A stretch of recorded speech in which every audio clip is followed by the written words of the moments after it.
کون ابو بن ادھم؟ کیا کہہ رہی ہو تم؟ کیا کہہ رہی ہو تم؟ میری کچھ سمجھ میں نہیں آ رہا۔ ممی اب پریشان ہو رہی تھی۔ ممی مجھے بھی کچھ سمجھ میں نہیں آ رہا۔ کچھ بھی نہیں۔ جن لوگوں کی سمجھ میں آ جاتا ہے انہیں سب کچھ مل جاتا ہے۔ میرے جیسے لوگ تو ساری زندگی سمجھنے کی کوشش ہی کرتے رہ جاتے ہیں۔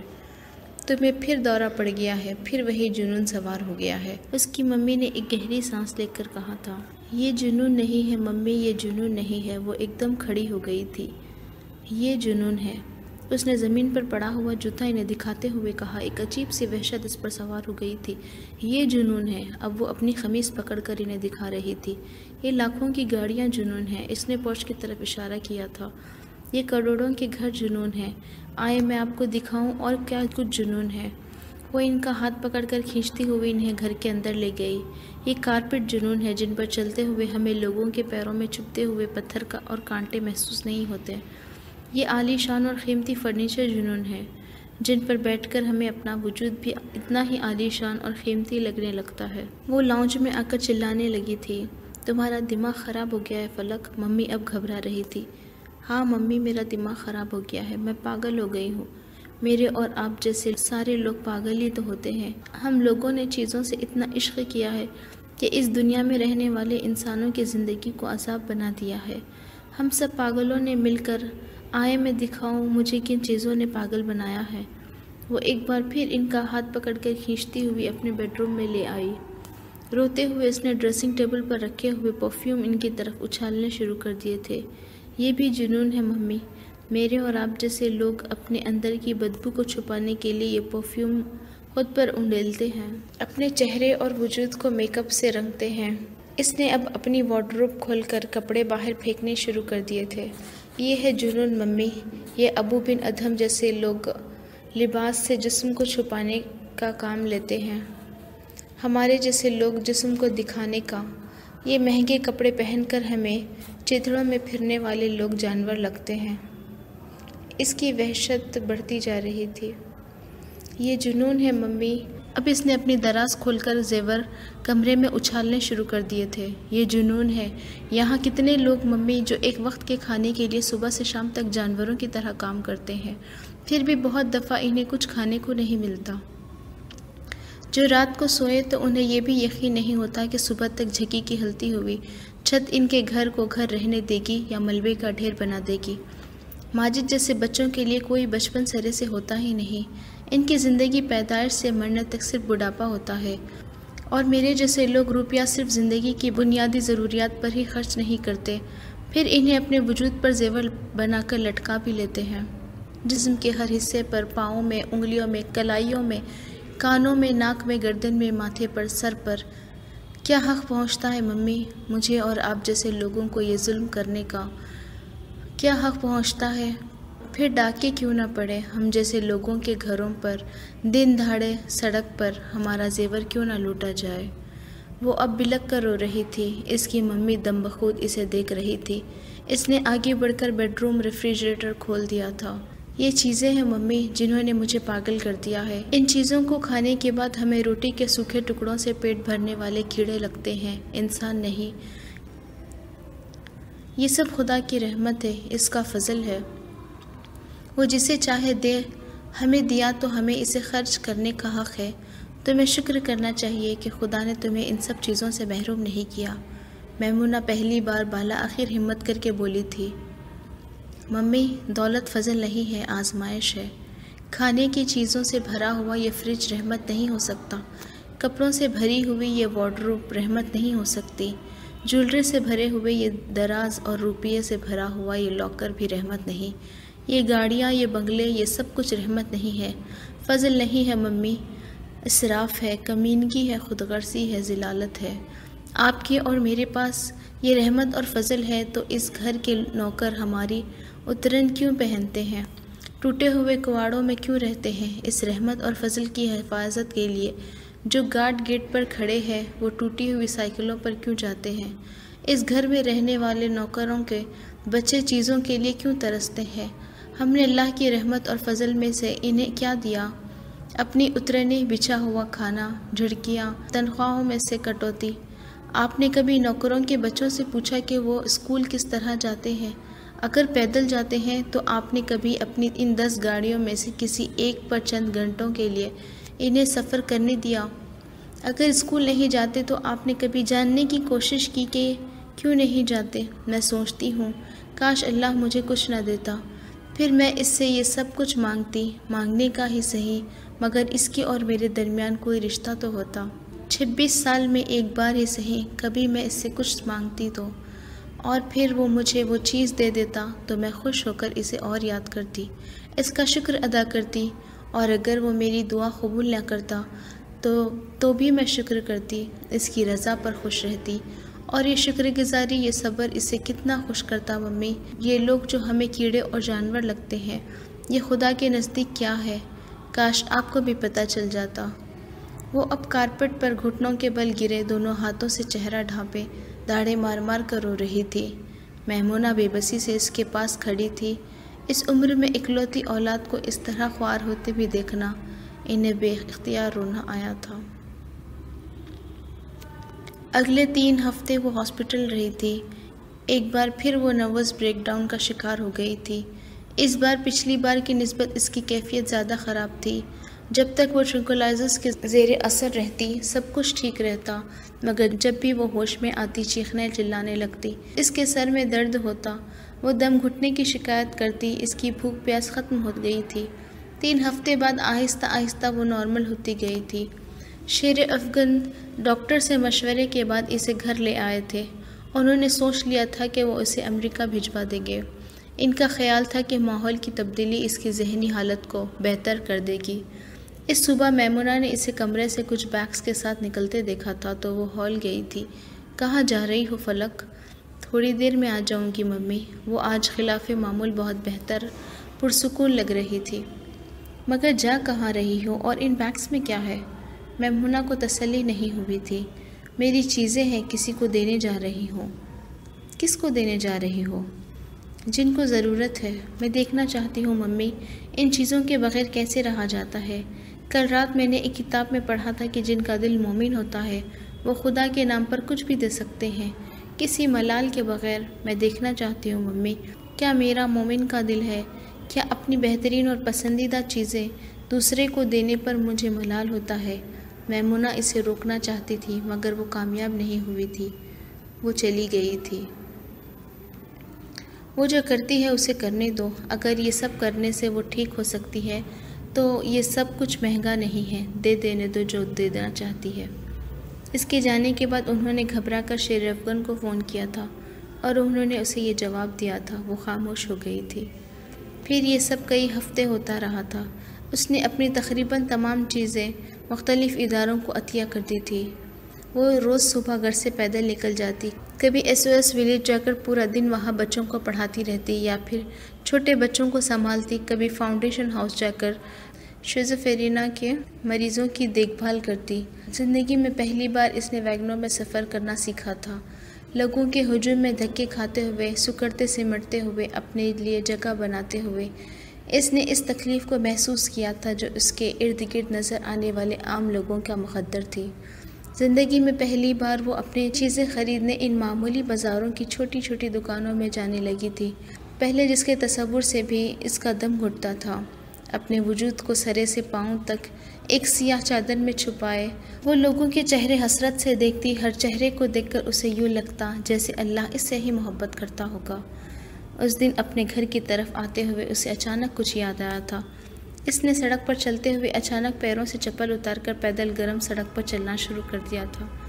گرم سڑک اور اس پر پڑے ہوئے پتھر اس کے پیروں کے تلووں کو جھلسانے لگے تھے۔ سڑک پر اکا دکا ٹریفک آ رہی تھی۔ وہ گیلی آنکھوں اور جلتے تلووں کے ساتھ دور تک چلتی رہی۔ پھر جب تکلیف اس کی برداشت سے باہر ہو گئی تو اس نے چپل پیروں میں پہن لی، اور جب حضور صلی اللہ علیہ وسلم اپنے صحابیوں رضوان اللہ علیہم کو ہدایت دیتے تھے کہ وہ آسائش کو عادت نہ بنائیں اور کبھی کبھار ننگے پاؤں بھی چلیں، تو وہ انہیں اس تکلیف سے مانوس کرنا چاہتے تھے جسے میں برداشت نہیں کر سکی اور جو بہت سے لوگوں کا مقدر ہوتی ہے۔ اسے اپنے پیروں میں اب بھی جلن محسوس ہو رہی تھی، اور اب اسے ان لوگوں کے گندے اور ننگے پیروں سے گھن نہیں آ رہی تھی جو کسی جوتے سے بے نیاز سامان کندھوں پر اٹھائے ادھر ادھر جاتے اسے نظر آتے تو اسے وحشت ہوتی۔ گھر آ کر اس نے الماری میں پڑے ہوئے چند آخری جوتے بھی نکال لیے تھے۔ آمینہ، یہ لو، یہ جوتے تم پہن لو۔ وہ جوتے لے کر گھر کے پیچھے سرونٹ کوارٹر گئی تھی اور وہاں اس نے اپنی نوکرانی کے پیروں میں اتنی عقیدت اور عاجزی سے جھک کر وہ جوتے رکھے تھے کہ وہ گھبرا گئی تھی۔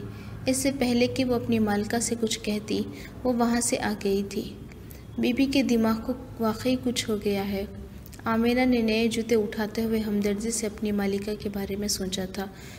اس دن وہ اشرا بازار میں کپڑے کی ایک چھوٹی سی دکان پر گئی تھی۔ مجھے وہ سوٹ دے دیں جو بہت سستا ہو، پھر بھی ہر کوئی اس میں نقص نکال کر ناپسند کرتا ہو اور خریدنے سے انکار کر جائے۔ دکاندار نے حیرت سے اسے دیکھا تھا۔ اس کی اس بات سے اسے اس لڑکی کے دماغی حالت پر شبہ ہوا تھا، مگر اس کی شکل و صورت اسے اپنا خیال بدلنے پر مجبور کر رہی تھی۔ کچھ ہچکچاتے ہوئے اس نے ایک سوٹ پیس اس کے سامنے رکھ دیا تھا۔ اس نے کچھ کہے بغیر قیمت ادا کی اور کپڑا اٹھا کر باہر نکل آئی۔ میمونہ اور شیر افغن نے جیسے اس کے حال پر صبر کر لیا تھا۔ ان کے لیے اتنا ہی کافی تھا کہ اب وہ پہلے کی طرح معمولی باتوں پر روتی تھی، نہ اس پر ڈپریشن کے دورے پڑتے تھے۔ وہ صبح گھر سے نکلتی اور دوپہر کو مقررہ وقت پر آ جاتی، پھر خاموشی سے اپنے کمرے میں بیٹھ کر قرآن پاک کا انگلش ترجمہ پڑھتی رہتی۔ ان کا خیال تھا آہستہ آہستہ وہ نارمل ہوتی جائے گی اور پھر وہ سلمان سے طلاق لے کر اسے باہر بھجوا دیں گے۔ انہوں نے اس کے منہ سے یہاں آنے کے بعد کبھی سلمان کا ذکر نہیں سنا تھا۔ اس سے کوئی شکوہ، اس کی کوئی شکایت، اپنا کوئی پچھتاوا انہیں کچھ بھی نہیں بتاتی تھی۔ رمضان کا مہینہ شروع ہو چکا تھا۔ رمضان کے پہلے جمعے کو صلاۃ و تسبیح پڑھنے شہر کے وسط میں واقع ایک جامع مسجد میں آئی تھی۔ ویگن سے اترنے کے بعد مسجد کی طرف آتے ہوئے اس نے فٹ پاتھ پر ایک درخت کے نیچے ایک بوڑھے آدمی کو کچھ روپیے گنتے دیکھا تھا۔ وہ لاشعوری طور پر اس آدمی سے کچھ فاصلے پر ٹھہر گئی۔ وہ آدمی مختلف مالیت کے مڑے توڑے اور میلے کچیلے نوٹ اور سکے فٹ پاتھ پر گن گن کر رکھتا جا رہا تھا۔ ایک بار گننے کے بعد اس نے دوبارہ روپیے گننے شروع کر دیے تھے۔ وہ دنیا و ما فیہا سے بے خبر نظر آ رہا تھا اور وہ وہیں کھڑی اسے بار بار روپیے گنتے دیکھتی رہی۔ وہ یا تو بار بار گنتی بھول رہا تھا یا پھر اس کے روپیے کم تھے۔ فلک بے اختیار سے اس کے پاس آ گئی تھی۔ کیا بات ہے بابا؟ بوڑھے آدمی نے سر اٹھا کر اسے دیکھا تھا، پھر لرزتی ہوئی آواز میں کہا، 20 روپے کہیں گر گئے ہیں میری کل کی دہاڑی میں سے۔ فلک نے چند لمحے اس بوڑھے آدمی کو جھکے ہوئے سر کو دیکھا اور پھر اپنی چادر کے پلو کھول کر اس میں بندھے ہوئے روپیے نکال لیے۔ 50 کا نوٹ تڑوا کر اس نے 10 روپیے ویگن والے کو کرایہ کے طور پر دے دیے تھے۔ باقی 40 روپیے اس نے پلو میں باندھ لیے تھے۔ اب وہ 40 روپیے اس نے جھک کر اس بوڑھے آدمی کے سامنے رکھ دیے۔ یہ لے بابا۔ وہ دھیمے قدموں سے چلتے ہوئے مسجد کی طرف گئی تھی۔ آج وہ پہلی بار بالکل خالی ہاتھ تھی، لیکن اسے کوئی رنج نہیں تھا۔ وہ جانتی تھی واپسی پر اسے 4 میل کا فاصلہ پیدل طے کرنا ہوگا، وہ بھی روزے کی حالت میں، مگر وہ اس چیز کے بارے میں نہیں سوچ رہی تھی۔ صلاۃ التسبیح کی نماز پڑھنے کے بعد وہ مسجد سے باہر نکل رہی تھی جب اچانک بغیر کسی وجہ کے اس کا دل بھر آیا تھا۔ پتہ نہیں کیوں اس کا دل گھر جانے کو نہیں چاہا تھا۔ وہ سیڑھیوں کے ایک کنارے پر بیٹھ گئی۔ عورتیں مسجد کے اس مخصوص دروازے سے نکل کر جا رہی تھیں۔ وہ گھٹنوں میں سر چھپائے وہیں بیٹھی رہی۔ تجھے کیا ہوا ہے؟ کسی نے اس کے سر پر ہاتھ رکھ کر پوچھا تھا۔ اس نے سر اٹھایا۔ وہ ایک بوڑھی عورت تھی جو اس کے سامنے سیڑھی پر کھڑی تھی۔ پتہ نہیں اماں، اس نے کہا تھا۔ کس کے ساتھ آئی ہے؟ اس عورت نے ادھر ادھر دیکھ کر پوچھا تھا۔ پتہ نہیں۔ روتی کیوں ہے؟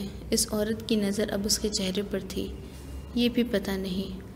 کوئی بیماری لگ گئی ہے؟ اس عورت کی آواز میں اب تفتیش تھی۔ بیماری نہیں اماں، روگ۔ ہائے ہائے، اس جوانی میں روگ لگ گیا۔ اب اس کی آواز میں ہمدردی تھی۔ یہ روگ جوانی میں ہی لگتے ہیں اماں۔ گھر کیوں نہیں جاتی؟ گھر ہو تو جاؤں۔ گھر چاہیے؟ نہیں تو پھر؟ وہ عورت اب حیران ہو رہی تھی۔ وہ بھیگی آنکھوں کے سامنے اس عورت کا چہرہ دیکھتی رہی۔ تمہیں کیا بتاؤں اماں، کیا چاہیے؟ تو بتا تو صحیح، عورت نے اصرار کیا۔ بتانے سے مل جائے گا کیا؟ سب کچھ بتانے سے ہی ملتا ہے، نہ بتانے سے کیسے ملے گا؟ مانگنا پڑتا ہے، کہنا پڑتا ہے، محنت کرنی پڑتی ہے۔ وجود کے نصیب میں ہے بھکاری ہونا، بس ذات بھکاری نہیں ہو سکتی۔ وہ سن ہو گئی تھی، ایک سرد لہر اس کی ریڑھ کی ہڈی میں سے گزر گئی تھی۔ اس نے سر اٹھا کر بوڑھی عورت کا چہرہ دیکھا تھا۔ وجود کے مقدر میں مانگنا ہے، ذات کا وصف دینا ہے۔ کوئی عشق مانگتا ہے، کوئی دنیا، اور جو یہ نہیں مانگتا وہ خواہش کا نہ ہونا مانگتا ہے۔ اس نے بے اختیار اس بوڑھی عورت کا ہاتھ تھام لیا تھا، دونوں ہاتھوں سے پوری طاقت سے، یوں جیسے وہ غائب ہو جائے گی۔ تو بتا تجھے کیا چاہیے؟ پچھلے 1 سال سے جو فقرے رات دن اس کے کانوں میں گونج رہے تھے، وہ انہیں سننے میں غلطی نہیں کر سکتی تھی۔ پورے 2 سال بعد اس نے ایک بار پھر وہی کلمات اس عورت کے منہ سے سنے تھے، جو دریا کے کنارے بیٹھے ہوئے اس فقیر نے کہے تھے۔ ہاں تو بتا تجھے کیا چاہیے؟ عورت ایک بار پھر اس سے پوچھ رہی تھی۔ اس کا پورا وجود کسی پتے کی طرح لرز رہا تھا۔ مجھے کل چاہیے، مجھے ذات چاہیے، مجھے اللہ چاہیے، صرف اللہ چاہیے۔ وہ کسی ننھے بچے کی طرح اس کا ہاتھ پکڑ کر بلکنے لگی۔ اس سے کہو مجھے دیکھیے، اس سے کہو مجھ پر نظر کرے، ایک بار، ایک لمحے کے لیے۔ میں دیکھنے کے قابل نہیں ہوں، پر اس سے کہو مجھے دیکھے، اسے کہو میرے گندے وجود پر بھی ایک بار اپنی نظر کرے۔